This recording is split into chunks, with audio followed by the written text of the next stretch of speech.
On va parler maintenant de Goal Time alors que nous sommes à quelques jours du coup d'envoi de la Coupe du Monde de foot qui se déroule bien sûr en Russie. Ah oui, ça ne t'a pas échappé, bien entendu. Bah, ça échappe pas à grand monde, hein. C'est un grand rendez-vous. Et nous accueillons Issa Alilou, bonjour. Bonjour. Bonjour Issa. Bonjour. Alors Goal Time, vous êtes le cofondateur donc de Goal Time. Voilà. C'est écrit sur votre magnifique t-shirt qui est là, superbe. On voit bien. Alors est-ce que vous pouvez nous expliquer ce que c'est? Mais auparavant, Jérôme, on y va pour les 6 On minutes. lance le chrono, c'est parti. Alors allez-y.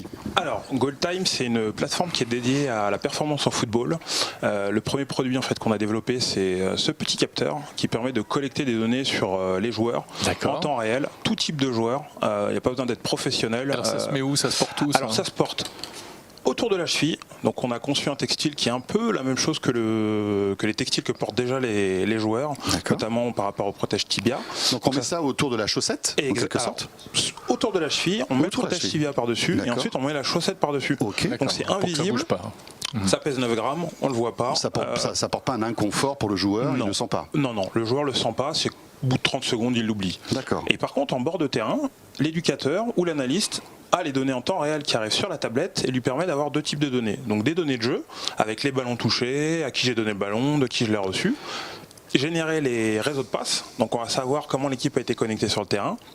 Et des données plutôt athlétiques, donc ça c'est ce que vous voyez à la télé sur Canal, avec, alors bientôt plus sur Canal, mais... Oui, ça c'est un autre sujet, mais... C'est un autre sujet, mais enfin il en reste 2 ans encore. Il en reste encore 2 ans, mais bientôt. La distance parcourue, à quelles allures, les accélérations, voilà, donc toute une dimension plutôt athlétique. Et donc à la fin du match, un rapport est automatiquement généré, donc le coach n'a rien à faire, tout est automatique, et lui permet d'avoir toutes les données sur le match. Alors ça s'adresse à qui votre solution? C'est pour le grand public? Alors, on va appeler ça grand public. Alors c'est vraiment les entraîneurs, en tout cas ce premier produit est vraiment dédié aux entraîneurs et aux joueurs. Alors les entraîneurs, pourquoi? Alors quel type d'entraîneur? On cible tout ce qui va être semi-pro et amateur, donc ça va aller du National 1, National 2, National 3 à des clubs de district, même si on travaille avec aujourd'hui un club, enfin plusieurs clubs professionnels, mais un club qui monte en Ligue 1 la saison prochaine qui est le Nîmes Olympique.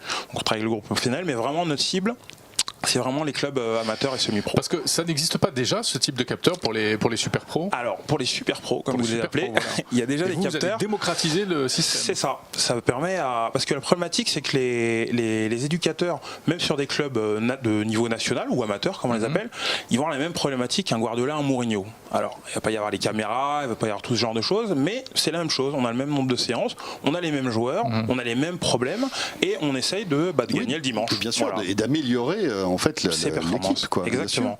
Donc voilà le pourquoi de l'équipement. Alors bon, on n'est pas très bon en foot, Jérôme et moi, mais on essaie de s'intéresser un petit peu. Quel type de données, qu'est-ce qui se passe à la fin d'un match? Quel type de données va récupérer l'entraîneur? Et qu'est-ce qui va lui dire? Bah voilà, il a fait un bon match. Est-ce qu'on montre du doigt les joueurs avec ce type de système? Est-ce que c'est finalement l'objectif? Je sais pas, je dis peut-être des bêtises. Alors l'objectif, c'est clairement pas ça. c'est clairement pas de mettre à l'index tel ou tel joueur. Mais on peut le voir, si un joueur a été moins bon, on va le voir, parce qu'on va voir son activité, non? Alors on va voir son activité, mais son activité, elle dépend du contexte. Si vous n'avez pas vu le match, les chiffres, on peut leur faire dire un peu ce qu'on veut.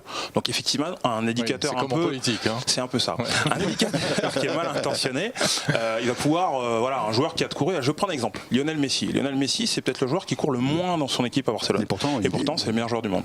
Ouais, voilà. Monaco l'année dernière, c'est l'équipe qui a le moins couru du championnat. Et pourtant, c'est l'équipe qui a été championne de France. Donc, est-ce que courir beaucoup égale gagner des matchs? Courir moins, voilà, c'est courir bien.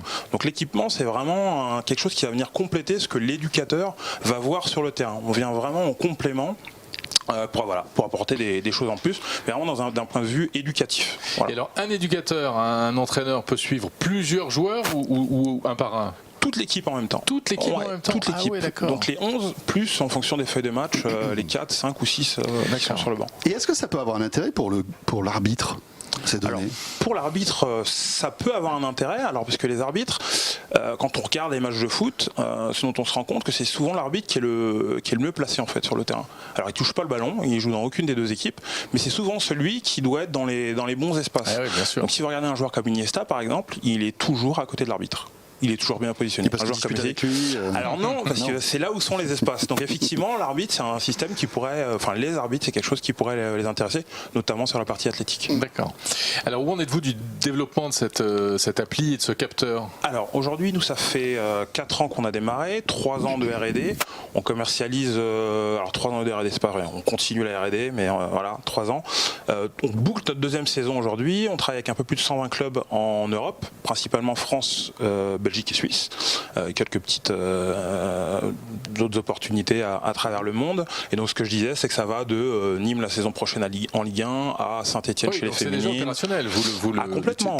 Il est déjà commercialisé. Il est complètement commercialisé. Et l'objectif, c'est que vous alliez charmer des équipes pour qu'elles s'équipent de votre système, c'est ça? C'est ça. C'est ce qu'on. C'est même pas l'objectif, c'est ce qu'on fait déjà depuis 2 ans.